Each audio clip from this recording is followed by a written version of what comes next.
ప్రేమ, యేసుని ప్రేమ.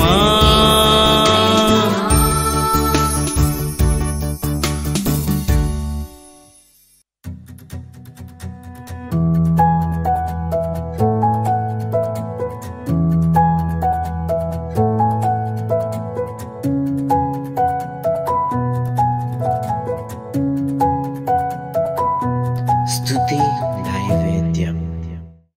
Praise the Lord. ప్రభునందు ప్రియమైన వాళ్ళారా, దేవుని వాక్యాన్ని ధ్యానం చేసుకుందాం. 119వ కీర్తనలో నుంచి అనేక విషయాలు మనం తెలుసుకుంటున్నాం. దేవుని యొక్క ఆజ్ఞలు ఎంత గొప్పయో, ఆయన్ని ఆజ్ఞలు ప్రేమించేవారు మరి ఇంకా ఎంతగా వారి వాక్యాన్ని, దేవుని వాక్యాన్ని ఇష్టపడుతున్నారు. మరి ఇలాంటి విషయాలను మనం గ్రహించగలుగుతున్నాం. 119వ కీర్తన 129, 130, 131 వచనాలను మనం ఈరోజు ధ్యానం చేద్దాం. నీ శాసనములు ఆశ్చర్యములు కావుననే నేను వాటిని గైకొనుచున్నా. నీ వాక్యములు వెల్లడి అవుటతోడనే వెలుగు కలుగు.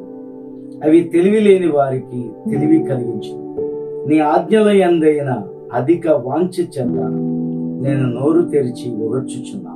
ప్రార్థన చేస్తున్నాను. మహాపరిశుద్ధుల మా తండ్రి, మరొకసారి నీ దాసుని మరుగు చేసి ఆత్మతో సంధించి ఈ వాక్యపు లోతులను మాకు వివరించడానికి నీ సహాయం దయచేయమని యేసు నామమున ప్రార్థన చేయుచున్నాం తండ్రి. ఆమేన్. ప్రియమైన వారులారా, దేవుని శాసనములు ఆశ్చర్యము. దేవుడే ఆశ్చర్యకరుడు. ఆయన శాసనములు, ఆయన నోట నుండి వచ్చే ప్రతి శాసనము మాట ఆశ్చర్యం. అందుకనే ఆయన ఆశ్చర్యకరుడు కాబట్టి ఆయన వాక్కు, ఆయన శాసనము ఆశ్చర్యము కాబట్టి మన జీవితాల్లో అద్భుతాలు, ఆశ్చర్యమైన కార్యాలు జరుగుతూ ఉంటాయి. ఒకసారి మనం ఊహించలేని కార్యాలు నా దేవుడు చేశాడని మనం సాక్ష్యం చెప్తాం. అసలు నేను అనుకోలేదు నన్ను దేవుడు ఎంతగా దీవించాడు, నేను అనుకోలేదు బ్రతుకుతానని, కానీ దేవుడు నన్ను బ్రతికించాడని, నా జీవితంలో ఇవి ఆశ్చర్యాలని మనం ఎన్నోసార్లు దేవుడిని స్తుతిస్తాం. అసలు ఈ ఆశ్చర్యమైన కార్యాలు మన జీవితంలో ఎందుకు జరుగుతాయంటే దేవుని యొక్క శాసనములు ఆశ్చర్యములు కాబట్టి. అందుకనే దేవుని యొక్క శాసనము ఒకటి, ఏదైనా ఆయన శాసిస్తే, ఒక ఆజ్ఞ మనకిస్తే దాన్ని పాటించే వానికే దేవుని యొక్క ఆశ్చర్య కార్యాలు ఏంటో రుచి చూపిస్తాడు ఆయన. హల్లెలూయా. అర్థమైందా అండి? అసలు శాసనము దేనికోసం, ఆజ్ఞ దేనికోసం? దేవుడు ఎవరిని దీవించాలన్నా ఆజ్ఞాపిస్తాడు. నువ్వు నేను చెప్పినట్లు చేస్తే నేను నిన్ను ఇలాగ ఆశీర్వదిస్తాను అని దేవుడు చెప్తాడు. ఊరికనే దేవుడు ఆశీర్వదించడు, కానీ ఆయన చెప్పిన మార్గంలో, ఆయన శాసనాలను మనం అనుసరించినప్పుడు, ఆయన ఆజ్ఞలను మనం పాటించినప్పుడు తప్పకుండా నీ జీవితంలో ఆశ్చర్యం చేస్తాడు. అబ్రహాము ఏంటి, దేవుడు చెప్పిన మాటను నమ్మి దేవుడు ఏదైతే చెప్పాడో, ఎక్కడైతే ఉండమన్నాడో అది శాసనం, ఎక్కడైతే ఏ దేశానికైతే రమ్మన్నాడో అదొక శాసనం.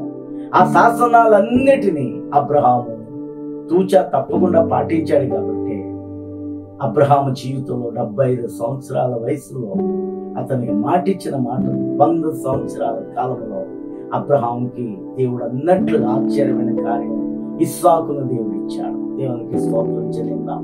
కాబట్టి ప్రియమైన వారులారా, దేవుని శాసనములు ఆశ్చర్యములు కావుననే నేను వాటిని గైకొనుచున్నాను. నీ కార్యాలు, నీ శాసనాలు ఆశ్చర్యాలు కాబట్టి ప్రభా నేను వాటిని గైకొనుచున్నాను అంటున్నారు కీర్తనకారుడు. భక్తులందరూ కూడా దేవుని వాక్యాన్ని గైకొన్నారు. అందుకనే వారి జీవితాల్లో ఆశ్చర్య కార్యాలు, నా జీవితాల్లో కూడా ఆశ్చర్య కార్యాలు దేవుడు చేయడానికి ఎప్పుడూ సిద్ధమే. మనము కూడా ఆయన శాసనాన్ని మనం గైకొంటే తప్పకుండా మన జీవితంలో కూడా అద్భుతమైన కార్యాలు ఎన్నో దేవుడు చేస్తాడు. నీ వాక్యములు వెల్లడి అగుటతోడనే వెలుగు కలుగు. అవి తెలివి లేని వారికి తెలివి కలిగించు. ఎక్కడైతే దేవుని వాక్యం వెల్లడి అవుతుందో, ఉదయకాలమే ఈ వాక్యం వెల్లడి అవుతుంది. ఇది ఎవరైతే వింటున్నారో ఆ గృహములోనూ ఆ వ్యక్తులకు వెలుగు కలుగుతుంది. దేవుని వాక్యము వెలుగు, ఆయన వాక్యము వెలుగు కలుగుతుంది. ఆ వెలుగు ఎప్పుడైతే వస్తుందో మన జీవితాల్లో ఉండే చీకటి పారిపోతుంది. ఎక్కడైతే వాక్యం వెల్లడి అగుడుతుందో అక్కడ చీకటి ఉండదు. వారి జీవితాల్లో చీకటి పోతుంది, వారి కుటుంబాల్లో చీకటి పోతుంది. కాబట్టి వాక్యమును వినాలి మనం. హల్లెలూయా. అండ్ వాక్యము వెల్లడి అవుట తోడని వెలుగు కలుగుతుంది. అది ఎక్కడ వరకు వెళ్తుందో తెలుసా? ఏప్రిల్కు రాసిన పత్రికలు అంటాడు. అది ఎక్కడ వరకు వెళ్తుందో తెలుసా అండి? ఏప్రిల్కు రాసిన పత్రికలు అంటాడు ఏమన్నా తెలుసా? మూలుగులలోనికి వెళుతుందట అండి. మూలుగులలోనికి వెళ్ళి అక్కడ గొప్ప కార్యం జరిగిస్తారు. దేవుని యొక్క వాక్యము ఎప్పుడైతే వెల్లడి అవుతుందో ఆరోగ్యం కలుగుతుంది. మూలుగులలో ఆ రక్తము పుడుతుందట. ఆ రక్తంలో దేవుడు కార్యం చేస్తాడు. అప్పుడు స్వస్థత కలుగుతుంది. దేవుని యొక్క వాక్యం వెల్లడి అగుట తోడనే చీకటి జీవితాలకు వెలుగు కలుగుతుంది. అందుకని వాక్యం వినటం వల్ల మనకి విశ్వాసం కలుగుతుంది, ఆశీర్వాదం కలుగుతుంది. అందుకనే అంటాడు, అవి తెలివి లేని వారికి తెలివి కలిగించును. నీ ఆజ్ఞల యందైన అధిక వాంఛ చేత నేను నోరు తెరిచి ఒగుర్చుచున్నాను. కొన్నాళ్ళకి వాక్యం వినగా వినగా అది మనకు కొన్నాళ్లకు మనం వాక్యం వినగా వినగా ఒక మంచి అలవాటుగా మారిపోతుంది. దేవుని యొక్క ఆజ్ఞల యందైన అధిక వాంఛ మనకి కలుగుతుంది. దేవుని యొక్క వాక్యాన్ని వాంఛతో వింటాం, వాంఛతో పాటిస్తాం. అందుకని అంటున్నాడు, నీ ఆజ్ఞల యందైన అధిక వాంఛ చేత నేను నోరు తెరిచి పొడుస్తున్నాను. దేవుని వాక్యం కోసం పరుగులెత్తుతున్నాను అన్నమాట. ఈ భక్తుడు పరుగులెత్తేటప్పుడు మనం పొడుస్తాను. దేవుని యొక్క వాక్యం ఎక్కడైతే వస్తుందో అక్కడ పరుగులెత్తేవారు ఉంటారు.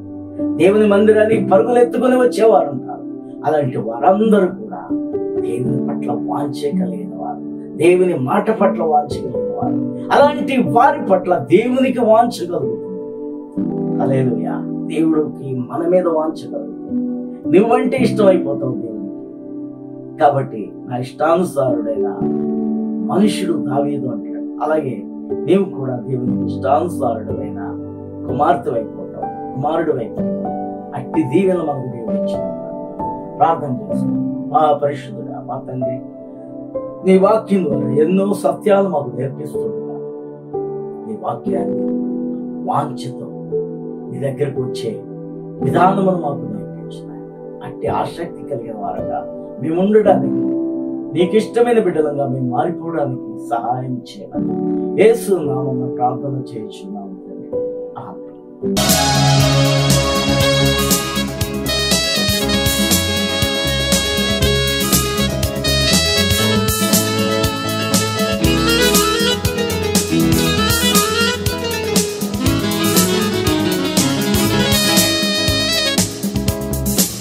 లోక స్నేహమే నన్ను చెరిపి గేలి చేసి నవ్వెను. కఠిన మనసుతో నీదు గాయమే తరచు తరచు